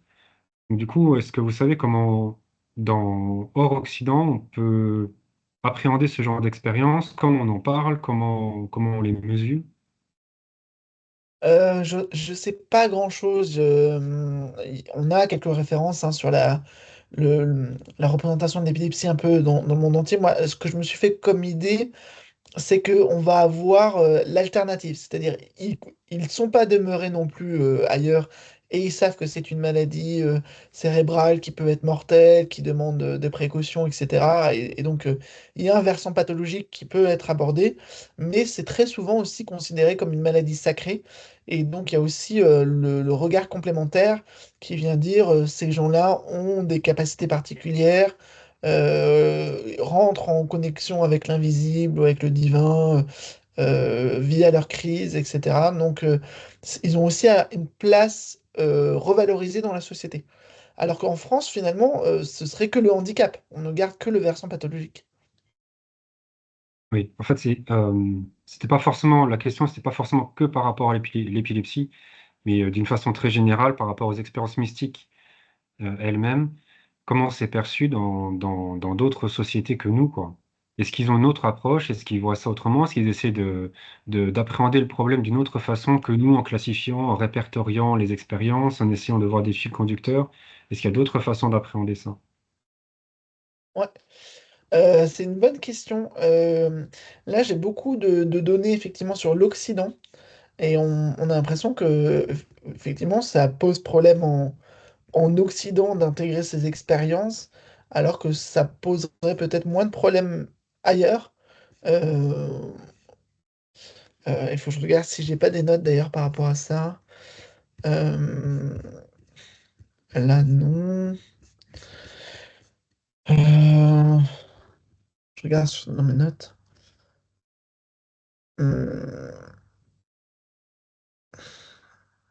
Alors, je vois par exemple le travail de Romain Rolland, donc un prix Nobel de littérature français, qui lui, très influencé par Ramakrishna et Vivekananda, donc des philosophes indiens, va vraiment s'intéresser à ce sentiment océanique, comme il va le formuler, et, euh, et va travailler sur la source du sentiment religieux dans les différentes traditions en disant, il a fait d'ailleurs une enquête hein, pour un littéraire, c'était assez amusant, il a fait vraiment une enquête par questionnaire dont il a remonté qu'il y avait plein de gens en fait qui vivaient ces expériences, que c'était plutôt dissimulé en Occident, mais plutôt courant ailleurs, et, euh, et du coup à quel point ça pouvait contribuer au discours religieux, à la pratique religieuse ailleurs, alors que euh, ici,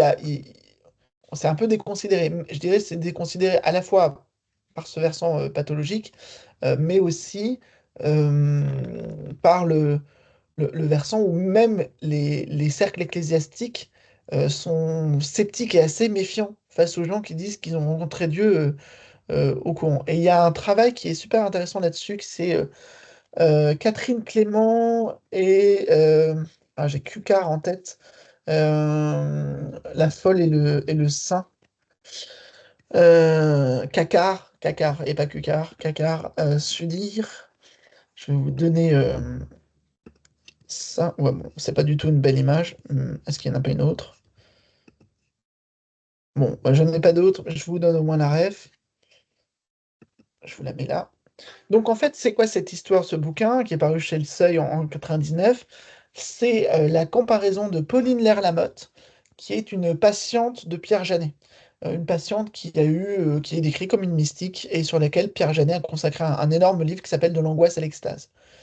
Et il va en comparer avec un, un saint, euh, un saint oriental, hein, tout simplement, et ils vont montrer la différence de trajectoire. Comment les mêmes formes de présentation, de sainteté, d'expérience mystique sont traitées très différemment d'une culture à l'autre. Ouais. Donc là, on a vraiment l'exemple de comparaison interculturelle intéressant sur deux choses. Et on voit que Pierre Janet, lui, donc c'est au tournant du XXe siècle, s'inscrit dans un au courant de la Troisième République, poussé par la sécularisation et ce qu'on appelle la médecine rétrospective. Comment les états pathologiques, par exemple l'hystérie, l'épilepsie, etc., sont censés expliquer ce qui a été avant les sorcières, les possédés, les mystiques, etc. Et il y a des cas très intéressant comme celui de Louise Lato, qui est un cas de mystique qui fait de l'inédit en Belgique francophone, qui a passionné les cliniciens de l'époque. On voit que c'est plus possible. Il y a un traitement très très pathologisant, très méfiant, très sceptique de ces questions de jeunes filles qui présentent des miracles, quoi. Enfin, voilà, c'est très très déconsidéré, quoi.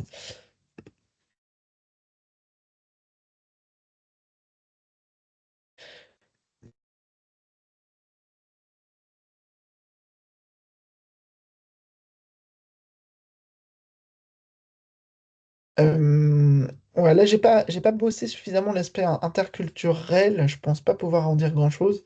Je vais essayer de suivre un peu mon propos, puis on discutera encore. Il y a eu des sondages qui ont été faits auprès d'Américains, et notamment Andrew Greeley. C'est intéressant, il en a fait plusieurs à des périodes différentes. Andrew Greeley. Il se trouve qu'il est non seulement sociologue, mais il est également prêtre. Il a la double casquette.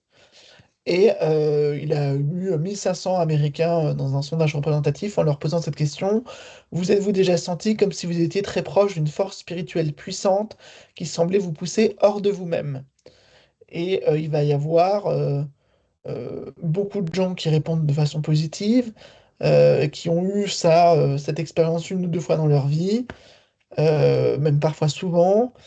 Il y a eu des expériences similaires, enfin des études similaires qui ont été faites sur des échantillons britanniques qui vont aussi trouver que 30% des gens répondent par l'affirmative, qu'ils ont été conscients ou influencés par une présence ou un pouvoir, qu'ils soient référés à Dieu ou pas, et qui étaient différents d'eux-mêmes.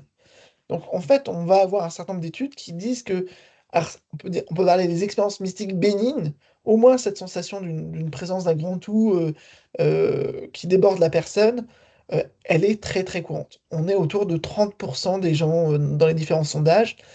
Et Grillet a refait la même étude dans les années 90 avec encore une fois une enquête Gallup, donc un institut de sondage. Comme nous, on a l'IFOP, si vous voulez. Eh bien, il va retrouver les mêmes chiffres. Donc, ça lui fait conclure que, selon lui, le paranormal est normal. Voilà. Sur le plan sociologique, ce sont des expériences qui sont très courantes. Mais on voit très bien qu'elles n'ont quasiment aucun poids dans la culture. Donc, il y a un défaut de pondération, puisque ces expériences ne trouvent pas à être discutées, ne trouvent pas à déclencher ouvertement des vocations, ne sont pas absorbées, par exemple, dans le monde religieux. Et bon, effectivement, on le voit plutôt désorienté, enfin orienté vers des marges comme celle du développement personnel, où les gens cultivent ce type d'expérience en se disant, et on en discutera encore la fois prochaine, hein, euh, que ça les amène à développer leur propre religion, hein, personnalisée, donc un chemin spirituel propre. Alors qu'au au final, c'est une des expériences probablement les plus présentes et les plus puissantes euh, qui existe, quoi. Donc ils disent que ça se produit de plus en plus souvent avec l'âge, avec le niveau d'éducation et le niveau de revenu. Ils n'ont pas trouvé de différence consistante au niveau du sexe. Donc hommes ou femmes, ils sont âgés, plus ils sont éduqués et plus ils ont un bon niveau socio-économique, et plus ils sont susceptibles d'avoir ces expériences. Ce qui est presque contraire à certains des préjugés qu'on pourrait avoir sociologiquement, en disant que c'est une vieille femme de campagne, illettrée, qui va tomber dessus. Enfin bon, voilà. Ou l'idée Jeanne d'Arc, voilà, l'image de Jeanne d'Arc. Euh, bon. Ta, ta, ta, ta, ta. J'avance un peu. Tout ça, ces chiffres ont encore été confirmés récemment. J'ai des collègues, Marjorie, non pas Marjorie Wallacott, mais Ron Westrom et d'autres chercheurs comme ça ont reproduit ces études au niveau Angleterre et ont retrouvé encore à peu près les mêmes chiffres. Et du coup, ils ont conclu comme Greeley, ils ont dit the paranormal is still normal. C'est toujours normal sur le plan sociologique, la présence de tout ça, quoi. Ok. Et donc, il existe maintenant des échelles du mysticisme et qui vont être corrélées avec des traits de personnalité. Donc, les recherches contemporaines essaient de comprendre qu'est-ce qui distinguerait ces gens des autres personnes. Et donc, ils vont avoir notamment un trait qui s'appelle l'ouverture à l'expérience. Ce sont donc des gens qui sont dans une sorte de curiosité pour faire des nouvelles épreuves, nouvelles rencontres, nouveaux voyages en fait dans la vie. Donc, ils ont aussi une personnalité qui peut être plus créative que les autres. Et un autre aspect qui est la tolérance à l'ambiguïté. Quand on est dans l'indécision, quand on est voilà, dans des choses qui peuvent normalement générer du stress ou ne pas être clair tout de suite, eux sont plutôt à l'aise, alors que des personnes très rigides qui ont besoin de cadres très bien établis vont avoir du coup moins d'expérience mystique. On va mesurer également les capacités d'hypnotisabilité. Donc, ce sont des gens qui sont plus facilement hypnotisables. Ils ont également une absorption plus importante. L'absorption, c'est quelqu'un qui va au cinéma, il n'a pas vu le temps passer, pendant les 2 heures, il était dans le film, il a jamais décroché, etc. Donc, c'est vraiment cette capacité de fusionner avec son intention. Et autre aspect, autre facteur de personnalité, c'est ce qu'on appelle l'inclination à l'imaginaire. En anglais, on appelle ça fantasy proneness. Euh, c'est donc, c'est décrit comme ça, il y a des questionnaires, la capacité à suspendre les processus de jugement quand on doit distinguer des événements imaginaires de réels. Donc c'est des gens qui vont très souvent shifter en prenant le réel pour de l'imaginaire, de l'imaginaire pour du réel, un peu en mode rêve éveillé. Et donc il y a des gens qui ont plus cette tendance-là que d'autres, et ben ça va être des gens aussi qui ont plus d'expérience mystique. Tous ces différents facteurs ont été rassemblés par un chercheur, enfin, à la base c'est un chercheur australien, puis d'autres l'ont rejoint, qui s'appelle Michael Tailbourne, et qui est décédé maintenant, hein, mais qui a énormément publié sur, je vous l'écris, la transliminalité. Alors, la transliminalité, c'est une sorte de facteur commun qui regroupe tous ces facteurs et qui va effectivement émerger. Et transliminalité, ça veut dire quoi? Ça veut dire que ces gens ont une porosité psychique. Ils ont un accès facilité aux informations qui viennent de l'extérieur, qui doivent rentrer dans la conscience. Et ils ont également un accès facilité aux informations qui sont dans l'inconscient et qui doivent également pénétrer dans la conscience. Donc en fait, les, toutes les barrières habituelles entre le monde interne et le monde externe sont très poreuses. Alors par rapport à des gens qui ont des barrières étanches ou épaisses, on va parler de thick or thin boundaries.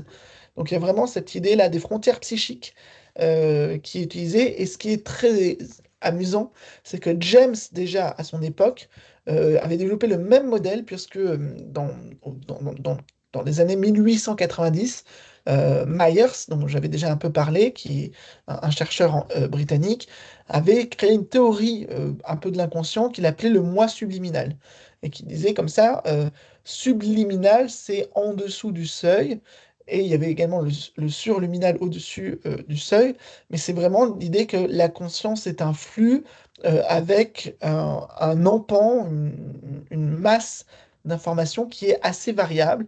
Et pour James, en fait, l'expérience mystique prenait son origine dans une région qui restait extérieure à la conscience ordinaire, donc elle prenait son origine dans le moi subliminal, donc ça, une sorte d'arrière-plan de région marginale de l'esprit, et ensuite euh, elle jaillissait, voilà, c'est un jaillissement subliminal qui envahit le sujet. Donc il disait pas, James, que ça venait de Dieu et du monde extérieur, mais il disait par contre que d'un coup, on avait une brèche qui se faisait et un accès large, actif, à une conscience élargie. Donc James avait déjà cette idée et on retrouve cette question d'être être un individu transliminal. Voilà, quelqu'un qui va dépasser les barrières habituelles, psychiques internes. Et donc, ils vont avoir beaucoup d'études qui vont montrer que la transliminalité va se corréler aux échelles de mysticisme. Alors, on a une échelle en 25 items de Oud, qui est très utilisée, ou à d'autres échelles. Et donc, voilà, on a une sorte de piste explicative qui permet aussi de connecter avec tous les travaux sur les psychédéliques, parce que les expériences mystiques, en fait, on pourrait penser que les drogues psychédéliques ont comme mode d'action de accentuer la porosité des frontières psychiques. Donc, avec ça, on va forcément aller vers une forme de conscience élargie, euh, qu'on ait ou pas un intérêt antérieur pour la religion et la spiritualité, c'est comme si on avait accès à un autre fonctionnement du monde, et dans ce cas-là, effectivement, les parfums, les couleurs, la lumière, toutes les sensations sont vraiment exaltées, et il y a cet aspect-là, donc d'une sorte d'hyperesthésie, une sensorialité exacerbée, et de l'autre côté, c'est aussi l'accès à plus de souvenirs, à une pensée peut-être plus à un mode associatif, donc plus rapide, plus onirique, et également un repérage différent des problèmes qui sont les nôtres, qui sont ceux du monde. Et donc ces gens-là vont vraiment euh, pouvoir se reprogrammer. On va souvent parler d'une sorte de nouvelle naissance parce qu'ils ont finalement un point de vue très lucide sur leur vie intérieure. C'est comme si habituellement dans le train-train quotidien, ils ont accès qu'à une partie très mince en fait de leur vie psychique, et que là d'un coup c'est comme si on déballait toutes les archives et qu'on se mettait à ranger pour une fois la maison, quoi. Voilà. Et quand ils rangent la maison, ils peuvent du coup modifier, déplacer les meubles et modifier un certain nombre de choses, et ça expliquerait aussi les répercussions énormes en fait et pérennes associées à ces expériences. Alors, comme il me reste pas trop de temps et que je n'ai pas fait de pause, donc je ne veux pas non plus vous saouler trop, je vous propose de vous présenter un cas, un cas clinique que j'ai toujours en suivi actuellement. Donc c'est pas fini, il y a peut-être des choses qui vont me revenir comme ça, pour vous montrer un petit peu ce qui peut se passer. Donc j'ai donné une conférence sur le paranormal, et il se trouve que à la fin de la conférence, cette personne vient me parler. Et il y a une première coïncidence, c'est que avant la conférence, j'étais un petit peu en avance, et puis du coup, j'étais à 200 mètres du lieu de la conférence, au téléphone, un peu en train de m'énerver sur je sais pas quoi. Et cette personne, elle m'a dit à être passée devant moi. Elle ne connaissait pas mon visage, ne savait pas qui j'étais vraiment, mais une voix lui a dit, va lui parler. Voilà. Et finalement, après la conférence, elle a eu le courage de le faire. Donc elle est âgée d'une cinquantaine d'années, elle est mère de trois filles, et elle a vécu une sorte de conversion à la Saint-Paul, voici environ 15 ans. Et depuis, elle a de nombreuses expériences exceptionnelles, avec notamment des sortes de clairvoyances sur ce qui se passe pour son entourage, ou des prémonitions. Et parfois, elle dit qu'elle parvient à les vérifier. Je donne un exemple. Il y a une voix qui lui dit appelle Georges, et et elle appelle son ami Georges et il lui annonce que sa femme vient de mourir dans la nuit. Donc elle n'avait aucun moyen de le savoir. Et puis lui, il était très content qu'elle le sache et qu'il soit là en termes de soutien avant même qu'il ait envoyé un faire-part, quoi. Et donc, elle dit, ce sont des belles choses, mais très perturbantes. Sa première expérience a lieu dans une église où elle accompagne ses deux filles aînées euh, parce que ces filles ont demandé à faire leur catéchisme. Alors que dans la famille, on n'est pas dans la religion du tout, mais bon, là, les enfants, ils ont dit, ils veulent faire leur catéchisme, bon, on va le faire. Et là, elle est à l'église et elle défaille, elle tombe par terre et elle reste inanimée. C'est d'ailleurs assez perturbant pour l'entourage. Et donc, elle appelle ça une expérience de mort imminente, et elle utilise également un vocabulaire chrétien, peut-être que vous connaissez, qui s'appelle le repos dans l'esprit. Parce que elle est consciente, mais elle n'est plus interactive. Voilà. Donc, ils appellent les pompiers, et elle dit que les pompiers la martyrisent, on l'a piquée avec une aiguille sous les ongles des orteils, et elle ne réagit pas. Elle le voit faire, elle sent, mais elle ne réagit pas. Et du coup, les pompiers disent qu'elle est dans le coma. Voilà. Alors que elle se sent en même temps hyper consciente et sans limite. Donc elle est transportée à l'hôpital, elle est toujours dans cet état de réceptivité, elle ressent les soignants autour d'elle, et à son réveil, le médecin veut l'envoyer en psychiatrie, euh, car enfin, elle a un discours où elle parle de toute cette sensorialité, et le médecin dit qu'elle n'est plus responsable d'elle-même. Et là, heureusement, son mari s'oppose à l'envoyer en psychiatrie, mais vous voyez, c'est quand même très marquant sur l'idée, est-ce que je suis folle en fait? Enfin, est-ce que j'ai été trop loin là? Voilà. Et elle va essayer d'aller en parler à des religieux. Donc il y a un premier prêtre qui va l'écouter pendant plus d'une heure et qui va l'inviter à débuter un suivi psychologique, car il lui dit, et vous voyez, c'est quand même très marquant comme discours, que sa foi serait à la limite de la folie. Bon. Par la suite, elle va rencontrer un autre moine expérimenté qui va un peu faire un accompagnement spirituel, qui dit que lui, il a jamais vécu de telles choses, il comprend pas vraiment ce qu'elle vit, et après 4 jours d'écoute, il lui dit quand même, et c'est rassurant, qu'elle n'est pas folle, et il lui dit de mettre fin au suivi psychologique, en gros, dont de toute façon, elle l'avait fait, hein, mais elle ne tirait pas beaucoup de profit de parler avec un psy. Et là, pourquoi elle n'en tirait pas de profit? Parce que avec le psy, c'était quasiment pas possible de parler de ce vécu mystique. Et en fait, elle a vu plusieurs psys qui lui ont tous dit, vous inquiétez pas, c'est normal, c'est lié à une part d'inconnu dans le cerveau. Donc il y avait ce rabattement, mais qui ne permettait pas non plus de traiter quelque chose de la fonction de cette expérience pour elle. Et donc c'était une banalisation qui l'a dérangée. Parce que elle, dans son sentiment, elle avait l'impression qu'on lui a donné quelque chose, que c'était pour moi et que malheureusement, je n'en fais rien. Et donc, ça suscite l'incompréhension, un sentiment d'illégitimité, et elle se dit, mais je dois garder tout ça secret, en fait, alors que moi, j'aimerais bien que ça change. Et donc, elle me contacte suite à la conférence parce qu'elle veut trouver comment en parler, être au clair avec tout cela. Alors, quand je lui demande pourquoi ça lui arrive à elle, voilà, moi je retourne sa question et elle me dit que bah elle sait pas, elle sait qu'elle a une sorte d'hypersensibilité, notamment à la souffrance des autres. Elle a toujours été comme ça, dans une sorte d'empathie assez prononcée. Mais là, maintenant, pourquoi elle serait alertée de la mort de gens dans son entourage? Euh, et je retourne un petit peu la question en disant que l'origine de ce don, entre guillemets, et la finalité de ce don sont peut-être liées. Voilà, c'est pour dire la façon dont vous est venu et peut-être la façon dont vous allez pouvoir aussi en faire quelque chose. Et donc là, je renvoie des choses comme ça, et puis au fur et à mesure, elle me raconte des nouvelles expériences antérieures, hein, et elle explique que quelques jours après sa conversion, enfin voilà, le fait pour elle d'avoir vraiment rencontré le Christ, hein, aussi dans cet état, elle a discuté avec un prêtre parce qu'elle disait qu'il y avait des images qui apparaissaient dans son esprit. Et le prêtre, il a accepté de l'accueillir dans une chapelle à l'étage de l'église, mais jusqu'à 1 heure du matin. Et le prêtre, pourquoi il a fait ça? Parce qu'il disait que lui-même, il sentait qu'il devait faire ça. Donc une sorte de contagion où le prêtre, il rentre dans l'élan mystique. il se sentait poussé à le faire, et elle disait, mais ça va faire trop, enfin.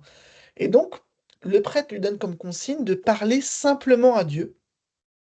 Et là, de parler comme pour une gratitude, voilà, remercier Dieu pour ce qui vous a permis de vivre. Et là, elle essaie de rentrer dans cette attitude, mais elle sent qu'une énergie monte en elle et commence à arriver au niveau de sa bouche et va sortir de sa bouche.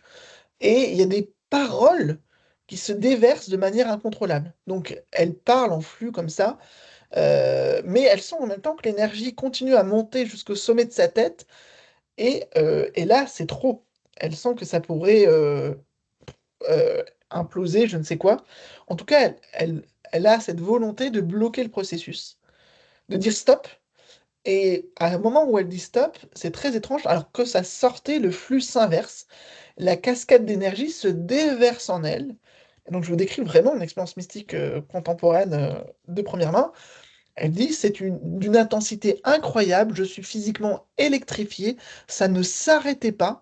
Et donc, elle sent qu'elle prend énormément de choses en elle, qui glissent en elle, quoi. Et ce qui permet d'arrêter l'expérience, sans que le prêtre en face, je pense, ne se rende compte de la chose, c'est que le prêtre finit par la bénir. Voilà. Et quand il fait cet acte-là, boum, l'expérience se stoppe, mais elle est épuisée. Elle dit qu'elle est complètement flagada, physiquement comme psychiquement, qu'elle a perdu le rapport au temps. Elle sait simplement que ce qu'elle a reçu, ça parlait d'amour, elle parle d'une action de grâce. Elle exprimait sa gratitude à Dieu, et quand elle parlait, elle n'était pas autrice de ces paroles-là.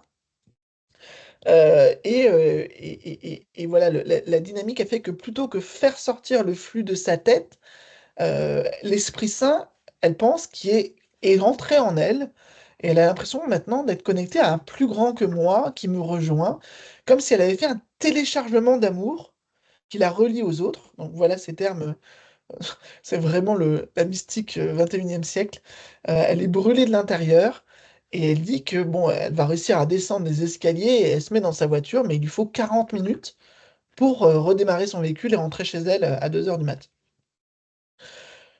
Voilà, typiquement des expériences intérieures qu'elle a pu faire, et ces expériences se sont reproduites dans d'autres contextes. Là, on était avec un prêtre dans une église, mais elle va faire également une cure thermale parce que elle a, et c'est assez intéressant, elle a des problèmes de fibromyalgie qui font que son corps était quasiment paralysé il y a quelques années. Et là, il y avait une pratique de Qigong lors de la cure thermale. Et donc, elle fait l'exercice, et elle va avoir de nouveau l'impression d'une énergie très grande qui commence à l'envahir, de devoir de se connecter comme ça à énormément de choses, et de devoir stopper avant d'être complètement perdue. Donc, c'est des trans spontanée ou un peu conditionnée dans des contextes très variés qu'elle ne maîtrise pas. Elle a 50 ans, elle découvre ça, et elle ne sait pas à qui s'adresser. Et là, par rapport à la question qu'on avait posée sur le côté culturel, ben, dans les autres cultures, on dirait, va voir un tel, c'est son job. C'est son job de guider les expériences mystiques, d'orienter, d'accompagner les trans. Mais là, en France, elle trouve personne, donc elle essaye, du coup, comme elle se dit qu'elle est convertie, qu'elle est chrétienne, elle essaie de frayer son chemin dans le champ de la religion catholique, et donc elle va voir un prêtre, même ce même prêtre peut-être, pour lui dire elle veut faire partie d'un groupe de prière. Et il lui dit, mais là, malheureusement, moi, je prie tous les jours pour qu'il y en ait un qui se mette en place, mais il n'y a pas de groupe de prière actuellement. Donc, bon, il avait mis une annonce pour créer un groupe de prière. Donc, elle dit, bah, moi, je vais, si vous voulez, je vais le commencer, je vais faire un groupe de prière chez moi. Et donc, là, le prêtre, quand il lui dit ça, il pleure. Le prêtre pleure parce que sa prière à lui a été entendue. Voilà, vous voyez comment, finalement, elle apporte la joie autour d'elle. Et donc, sa famille, qui n'était pas religieuse pour un sou, ils la suivent quand même, et commencent, voilà, les cinq, la petite famille, à faire les groupes de prière à la maison. Bon, ils constatent pas d'effets physiques de guérison étonnants, ils font juste, voilà, des choses comme ça, et petit à petit, des gens de l'entourage qui, en connaissance de ça, vont les rejoindre et ils vont créer une sorte de groupe de prière assez actif euh, pendant un temps. Donc, vous voyez, elle trouve quand même quelque chose, mais c'est pas fini. Elle continue à se poser des questions. Elle est en amitié avec Jésus, elle se dit chrétienne, et donc se pose la question pour elle d'entrer en religion. 50 ans, mariée, 3 enfants, entrée en religion. Et donc là, ce qui va se passer, c'est qu'elle va avoir une semaine de discernement de vie monastique avec une abbesse, etc. Donc vraiment, la famille la soutient dans ce projet, mais elle se rend compte que ses problèmes physiques sont tellement importants au niveau vraiment de ses paralysies musculaires, etc., que ça l'empêche de faire ça parce qu'elle serait un poids pour des sœurs qui, pour la plupart d'entre elles, sont même plus âgées qu'elle, mais elle est plus handicapée que ses consoeurs. Donc, elle a une sorte de vocation contrariée et on lui renvoie qu'elle doit le vivre dans le monde pour les autres et non pas en se soustrayant au monde par une voie directe de moine. Et donc, elle va rentrer, elle va animer une communauté religieuse de laïcs et c'est pas un endroit où elle met en avant ses expériences mystiques. On pourrait penser qu'elle devienne une gourou de secte, mais c'est pas du tout le cas. Elle parle quasiment jamais de ça, et par contre, elle a des moments où elle a des visions. Elle a vu en avance un endroit dans lequel ils allaient ensuite faire l'acquisition et l'utiliser pour un certain nombre de choses qu'ils pratiquent. Mais donc voilà, elle a comme ça ce type de vocation, mais qui est encore un peu contrariée. Et effectivement, elle a quand même des guides et des gens un peu expérimentés qui lui donnent des conseils. Euh, et c'est très étonnant d'ailleurs comment son mari finit par accepter et à se convertir lui-même et à l'accompagner. Parce que quand elle lui parle de ce qu'elle a vécu, c'est tellement beau, c'est tellement clair que son mari va dire, mais alors, ça veut dire que Dieu existe? Et donc, elle est convaincante. Elle peut être tout à fait prosélyte de ce côté-là. Mais ce que le prêtre va lui dire, c'est que son mari est très utile pour qu'elle garde les pieds sur terre. Parce que le prêtre dit que cet élan mystique n'est pas encouragé et il va donner cette image que elle, c'est comme un ballon gonflé à l'hélium qui pourrait s'envoler, s'envoler, s'envoler dans les cieux, et que son mari, il est là pour tenir la ficelle du ballon. Bon, c'est l'image qu'il va utiliser.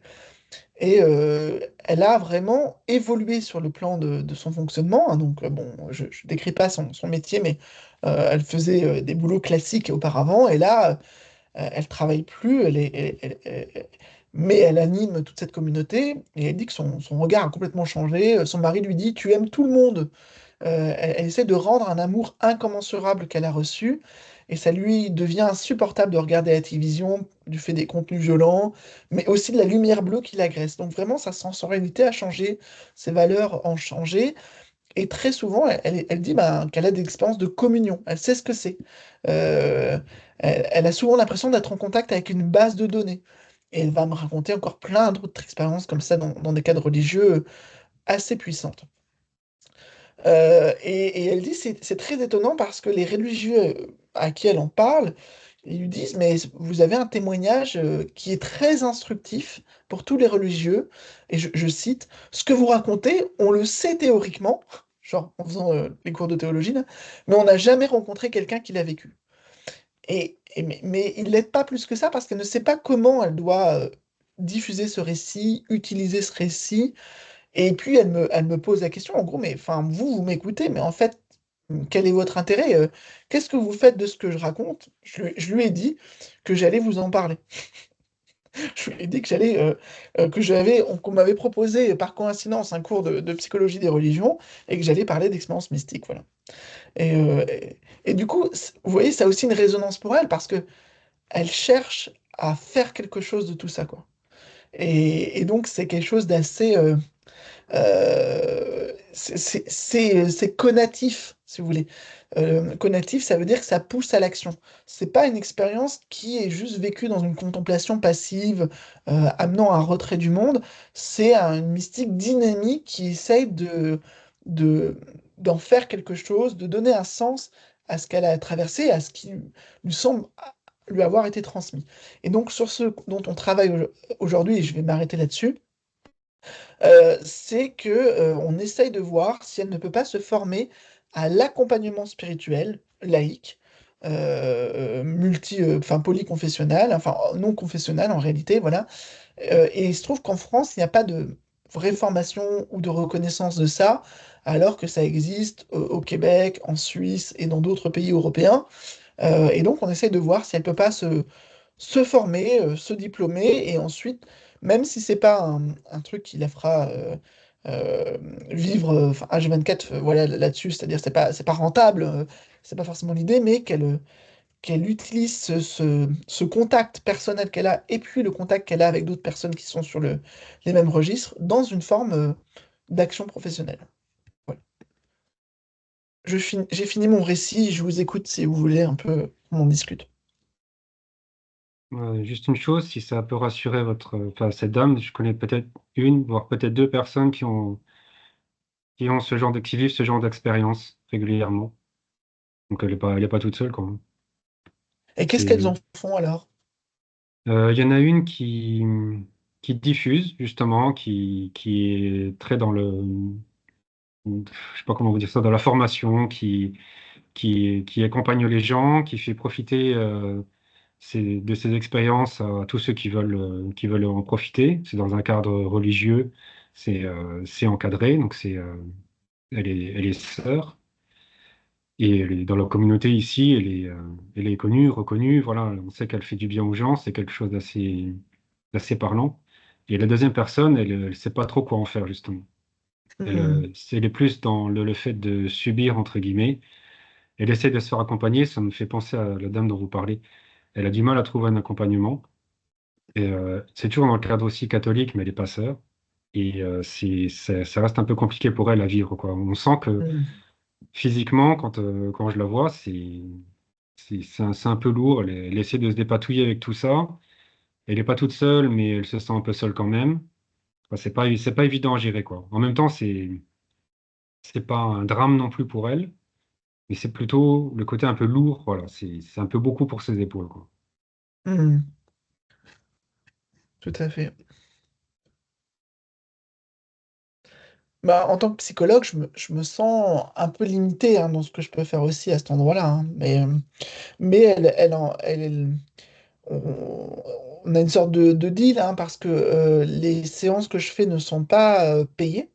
Donc, pour moi, c'est comme si on collaborait sur un projet de recherche, qu'elle me transmet son témoignage et ça m'aide à réfléchir.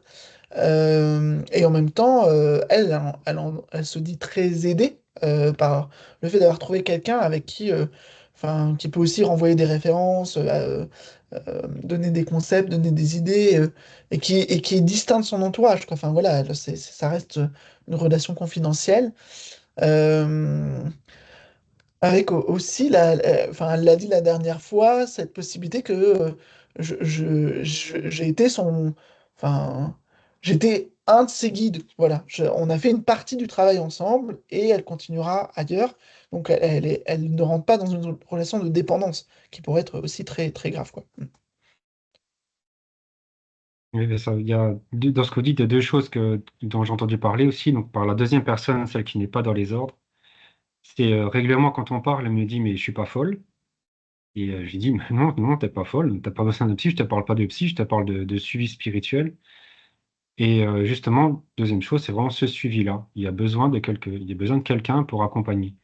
Donc, je sais pas trop comment vous parler des choses sans trop dévoiler la personne, parce que c'est pas moi de vous raconter son histoire.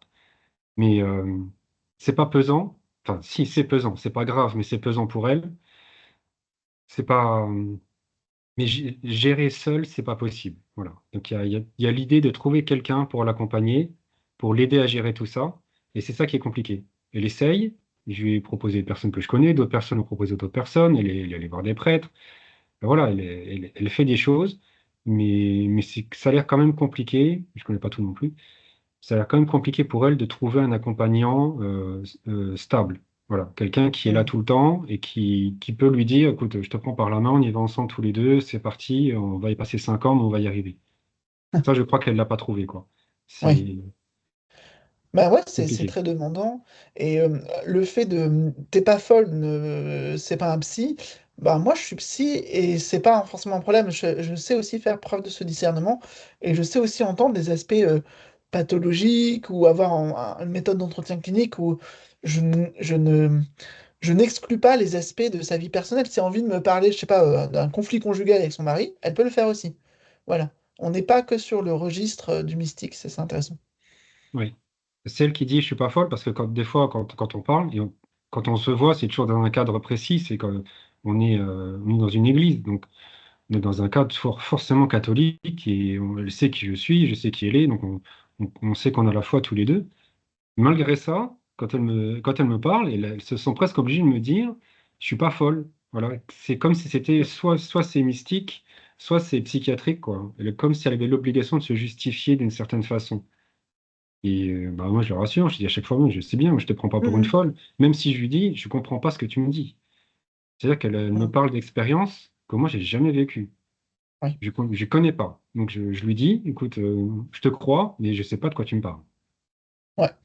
Parce Bah ça, que, c'est vraiment aussi une des questions. Quelle formation enfin, là, il y a un vrai besoin, en réalité. Enfin, si on prend les chiffres de prévalence de ces expériences mystiques, le nombre de personnes qui ont besoin de cette guidance et qui vont les trouver dans le développement personnel ou dans des sectes ou un peu n'importe où à la bonne franquette, c'est quand même très nombreux. Et quand je vois à quel point il y a des pays, enfin, moi j'avais rencontré une accompagnatrice spirituelle laïque du Pays-Bas, bon, bah, c'est normal, c'est un métier, tu as une formation, tu as vu à peu près toutes les religions, etc. Et puis, et tu connais aussi des aspects d'expérience spirituelle, mystique, le paranormal, tout ça. Et donc, cette personne, elle travaille dans les prisons, dans les écoles, dans les hôpitaux, et elle est appelée pour accompagner n'importe qui. Elle a cette polyvalence. C'est fou, en fait, que ce métier n'existe pas à proprement parler en France, alors qu'on a probablement les mêmes besoins. Et je me demande si c'est pas vraiment lié aux conceptions de la laïcité. Et même en lui parlant, j'ai eu envie d'aller voir Anthony Feneuil à la formation, lui dire, tu veux pas qu'on fasse un DU d'accompagnement spirituel en France, on serait les premiers. Vous amenez tout le parcours de théologie, on amène tout le parcours de psychologie clinique, et on monte un truc qui cartonne. Là, en Suisse, elle a trouvé une formation, euh, la personne là, c'est 4 000 euros. Bon, et elle est prête à le faire.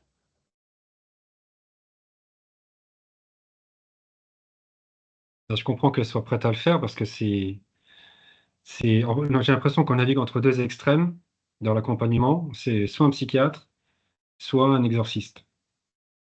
Et il n'y a pas, enfin, j'exagère un peu ce que je dis, quoi, mais c'est presque un peu ça, quoi. Il y a pas de juste milieu, entre guillemets, quoi. C'est un peu ce que vous dites, quoi. C'est soit l'un, soit l'autre. C'est compliqué de trouver quelque chose d'un peu, je sais Bah, en pas psychiatrie, comment on a dire. accès à des aumôniers, notamment, mais ils sont confessionnels. Et moi, ça ne me va pas du tout. C'est-à-dire, c'est toujours des grilles de lecture orientées, etc. Et je pense que l'aspect Euh, enfin, moi, ce que j'aime bien intégrer, c'est toutes les expériences étranges et pas seulement celles qui rentrent dans telle ou telle codification. Et la deuxième chose, c'est aussi ne pas exclure l'écoute clinique. Au sens où un religieux, si on dit qu'on est possédé par un djinn, bon, certes, il peut faire un discernement spirituel, etc., mais il va pas dire les djinns, ça n'existe pas, c'est dans votre tête, c'est une hallucination. Mais en même temps, c'est intéressant d'avoir parce que c'est des interrogations qui viennent spontanément de la personne, l'autodiagnostic je suis fou, il est permanent, il est spontané chez tous les individus qui font ces expériences et qui essayent de recatégoriser l'expérience dans les paradigmes, les modèles qu'ils ont en place. Donc ça fait partie de la dynamique de ces expériences. Il ne faut pas donc que l'interlocuteur, il ait déjà décidé que la question est réglée. Ça ne va pas ça en fait. Et en même temps, je pense que ça fait peur en France, ce genre d'expérience. Ce sont des expériences dont on ne veut pas entendre parler, j'ai l'impression. Et que justement, on catégorise, comme disait Vincent, ou l'exorciste ou la psychiatrie, en fait. Parce que c'est méconnu, parce que justement, les gens n'osent pas en parler. Et du coup, c'est un cercle vicieux et ça maintient la peur sur ces sujets-là. Ouais. Et je me dis, s'il existait un DU, une formation diplômante comme dans plein de pays du monde, hein, vraiment, là, on a des modèles déjà très, très établis. Non seulement je me dis, mais ça peut faire venir des gens en théologie. Allez-y, Parce moi, que, ça m'intéresse, ça. franchement, Ouais. il y Franchement, aurait un allez-y. vrai débouché. Voilà.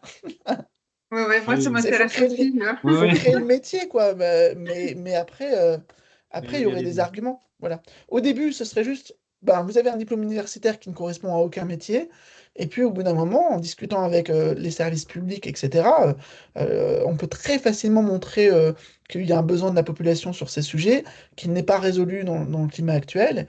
Et moi, je pense pouvoir trouver des gens intelligents qui soutiennent ça, quoi. Donc, je crois que vraiment, je vais aller écrire un petit mail à Anthony pour faire part de mes idées stupides, mais bon, il a l'habitude, donc il n'y aura pas de problème. Oui, allez-y, allez-y. Vous nous mettez en copie surtout. Ça marche. Ok. Bon, on peut arrêter là pour aujourd'hui, si ça vous va. Très Oui, bien. ok, d'accord. Merci beaucoup. Bon, bah, la semaine prochaine pour la dernière séance, du coup. Ok, Merci. Merci ça marche. beaucoup. À la Merci semaine beaucoup. Bonne journée. prochaine. Au revoir. Au Au revoir. revoir.